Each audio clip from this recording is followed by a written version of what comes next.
तो जय मसीह की आई हम देखेंगे कि परमेश्वर का कौन सा आने का समय होगा और कब आएगा और क्या क्या चिन्ह होंगे। आइए हम इस वीडियो के थ्रू देखेंगे। वीडियो के अंत तक जरूर बने रहना और चैनल को सब्सक्राइब करना। आइए देखते हैं वीडियो को। आज तक लोग यही सोचकर परमेश्वर के आने का अंदाजा लगाते रहे हैं कि जब भूकंप होंगे, जब महामारियां फैलेंगी, जब सूर्य अंधियारा हो जाएगा, जब चांद रक्त सा लाल हो जाएगा, तब परमेश्वर आ जाएंगे। पर लोगों ने इस आयत की ओर बहुत कम ध्यान दिया है, जिसमें प्रभु यीशु ने कहा कि जब पूरे इजराइल में सुसमाचार फैल जाएगा तब मैं आ जाऊंगा। मत्ती अध्याय 10 में जब प्रभु यीशु अपने 12 चेलों को इजराइल के नगरों में सुसमाचार प्रचार करने के लिए भेज रहे थे, तो उन्होंने एक बहुत ही अद्भुत बात कही। मत्ती 10 उसकी 23 आयत में यीशु ने कहा, जब वे तुम्हें एक नगर में सताएं तो दूसरे को भाग जाना। मैं तुमसे सच कहता हूँ कि तुम इजराइल के सब नगरों में ना फिर चुकोगे कि मनुष्य का पुत्र आ जाएगा। यीशु मसीह ने कहा कि जब तुम पूरे इजराइल में प्रचार कर चुके होगे तो मैं धरती पर वापस आ जाऊंगा। अगर आप इजराइल को देखें तो वो बस 424 किलोमीटर उत्तर से दक्षिण तक और 114 किलोमीटर पूरब से पश्चिम तक फैला हुआ है। और 2000 साल पहले पूरे इजराइल में प्रचार करने के लिए इतना समय नहीं लगना था, क्योंकि उस समय इजराइल की जनसंख्या सिर्फ 10 लाख के करीब थी। चेलों ने पूरे इजराइल में सिर्फ 1 से 2 सालों में प्रचार कर लेना था, पर वो प्रचार 70 ईस्वी में रुक गया जब रोमी सरकार ने यरूशलेम पर हमला किया और भवन को गिरा दिया। और उस समय यहूदी लोग दूसरे देशों में भाग गए थे।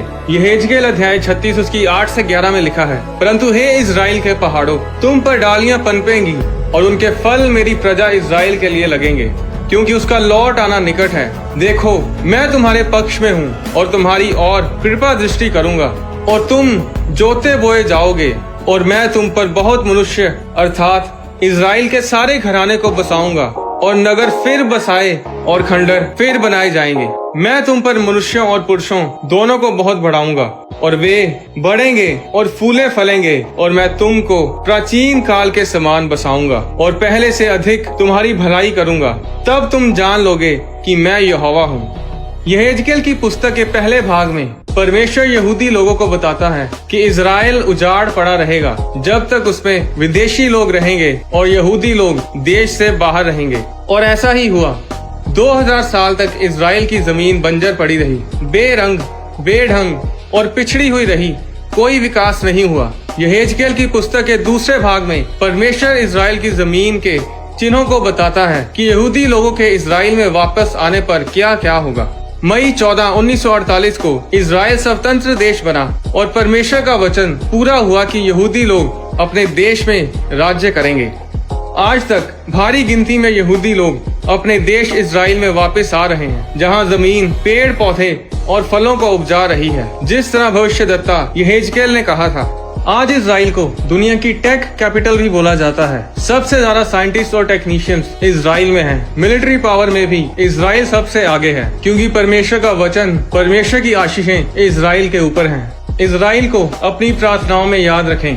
यशाया अध्याय 43 उसकी 5 और 6 आयत में लिखा है, मत डर, क्योंकि मैं तेरे साथ हूँ। मैं तेरे वंश को पूरब से लेके आऊंगा और पश्चिम से भी इकट्ठा करूंगा। मैं उत्तर से कहूंगा दे दे, और दक्षिण से कि रोक मत रख। मेरे पुत्रों को दूर से और मेरी पुत्रियों को पृथ्वी के छोर से ले आओ।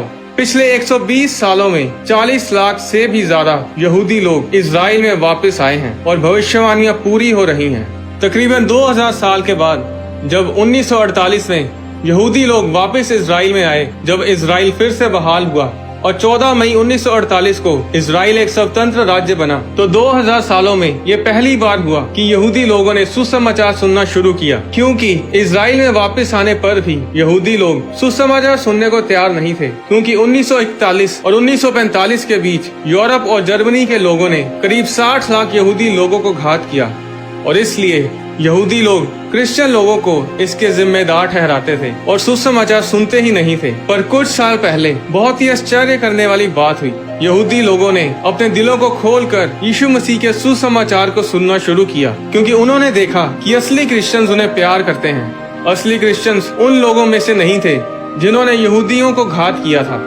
आज इजराइल के हर एक घर में गॉड टीवी के जरिए लोग इब्रानी भाषा में सुसमाचार को सुन रहे हैं, और ये वही भविष्यवाणी पूरी हो रही है जो प्रभु यीशु मसीह ने की थी कि जब तुम इजराइल के सब नगरों में प्रचार कर लोगे मैं वापस आ जाऊंगा। सुसमाचार में सबसे बड़ी बात यह है कि ये अब इब्रानी भाषा में किया जा रहा है। इजराइल में हर कोई इंग्लिश नहीं बोलता, पर हर कोई इब्रानी भाषा बोलता है। यहाँ तक कि अरबी लोग जो वहाँ रहते हैं उन्हें भी इब्रानी भाषा आती है। अब इजराइल में टीवी पर पहले भी सुसमाचार प्रचार हो रहा था, पर वो इंग्लिश में हो रहा था और उसे वही लोग देख पा रहे थे जो इंग्लिश बोलते हैं या समझते हैं। पर अब गॉड टीवी इब्रानी भाषा में इजराइल के टीवी चैनल शेलानो टीवी पर प्रचार कर रहा है, जो कि भविष्यवाणी को पूरा कर रहा है। गोल्डा मायर, जो कि इजराइल की चौथी प्राइम मिनिस्टर और पहली वुमेन प्राइम मिनिस्टर थी और उसे इजरायली पॉलिटिक्स की आयरन लेडी भी कहा जाता था, उसने कहा था कि एक ही कारण है कि इजराइल स्वतंत्र देश बना है और वो ये है कि यहूदी लोगों को वापस इजराइल में लाया जाए, उन्हें परमेश्वर की प्रतिज्ञा वाले देश में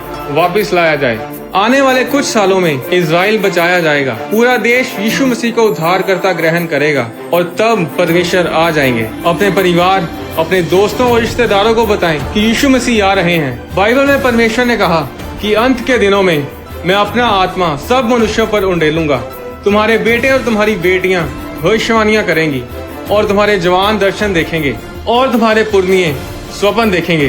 वरन मैं अपने दास और अपनी दासियों पर भी उन दिनों में अपने आत्मा में से उंडेलूंगा और वे भविष्यवाणी करेंगे। और मैं ऊपर आकाश में अद्भुत काम और नीचे धरती पर चिन्ह अर्थात लहू और आग और धुएं का बादल दिखाऊंगा। प्रभु के महान और तेजस्वी दिन के आने से पहले सूर्य अंधेरा और चांद लहू सा हो जाएगा और जो भी प्रभु का नाम लेगा वही उद्धार पाएगा।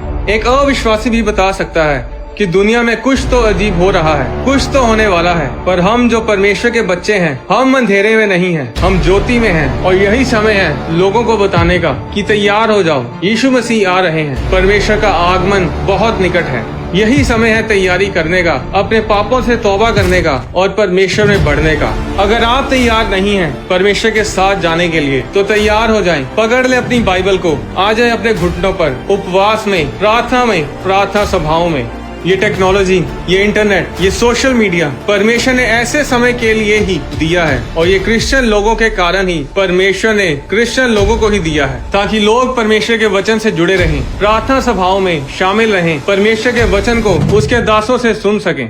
अगर यीशु मसीह ने कहा कि स्वर्गदूत भी नहीं जानते कि किस दिन यीशु मसीह धरती पर आएंगे, यहाँ तक कि यीशु मसीह भी नहीं जानते कि वो कब आ रहे हैं, तो बंद करो उन वीडियोस को देखना, उन किताबों को पढ़ना जो ये बताते हैं कि यीशु मसीह किस दिन आएंगे। पर यीशु मसीह ने हमें चिन्ह दिए हैं जिनसे हमें ये पता चलेगा कि यीशु मसीह के आने का दिन निकट है। मत्ती अध्याय 24 उसकी 32 आयत में यीशु ने कहा कि अंजीर के पेड़ की डाली जब कोमल हो जाती और पत्ते निकलने लगते हैं तो तुम जान लेते हो कि ग्रीष्म काल निकट है। इसी रीति से जब तुम इन सब बातों को देखो तो जान लो कि वह निकट है, वरन द्वार ही पर है।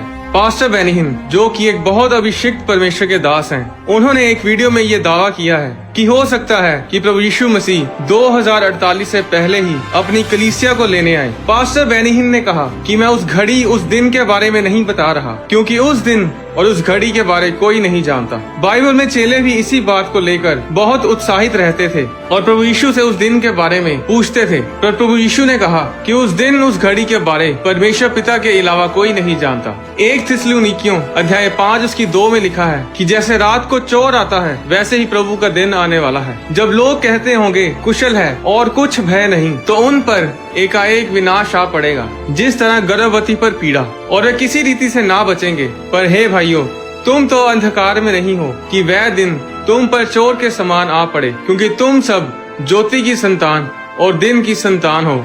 हम ना रात के हैं ना अंधेरे के हैं, इसलिए हम दूसरों के समान सोते ना रहें, पर जागते और सावधान रहें। 1 थिस्सलुनीकियों अध्याय 4 उसकी 16 में लिखा, क्योंकि प्रभु आप ही स्वर्ग से उतरेगा, उस समय ललकार और प्रधान दूत का शब्द सुनाई देगा और परमेश्वर की तुरी फूंकी जाएगी और जो मसीह में मरे हैं वे पहले जी उठेंगे। तब हम जो जीवित और बचे रहेंगे उनके साथ बादलों पर उठा लिए जाएंगे कि हवा में प्रभु से मिलें, और इस रीति से हम सदा प्रभु के साथ रहेंगे।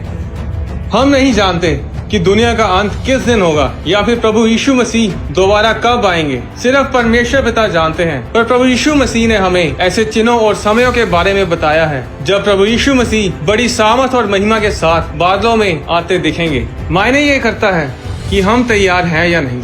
अगर परमेश्वर कल आ जाए 1 साल बाद आ जाए या फिर 20 साल बाद आ जाए, तो क्या हम यहीं धरती पर रहना चाहेंगे या फिर परमेश्वर के साथ स्वर्ग में जाना चाहेंगे? या फिर अगर हम उस दिन को देखने तक जीवित ना भी रहें, तो क्या हम मरने के बाद स्वर्ग में जाना चाहते हैं या फिर नर्क में, जहाँ रोना और दांतों का पीसना है? चाहे जो भी हो, हम परमेश्वर के साथ तभी उठा लिए जाएंगे अगर हम परमेश्वर के साथ वफादार हैं। मरने के बाद हम स्वर्ग में तभी जाएंगे अगर हम वफादार हैं, अगर हम प्रभु यीशु मसीह को अपना उद्धारकर्ता ग्रहण किए हुए हैं।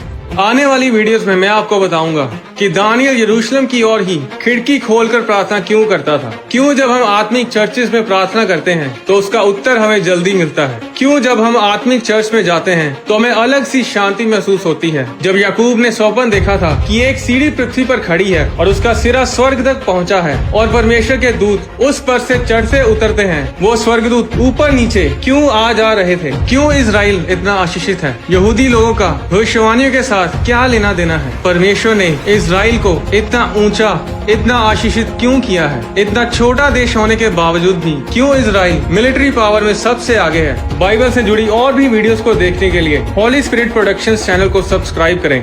परमेश्वर आपको आशीष दे।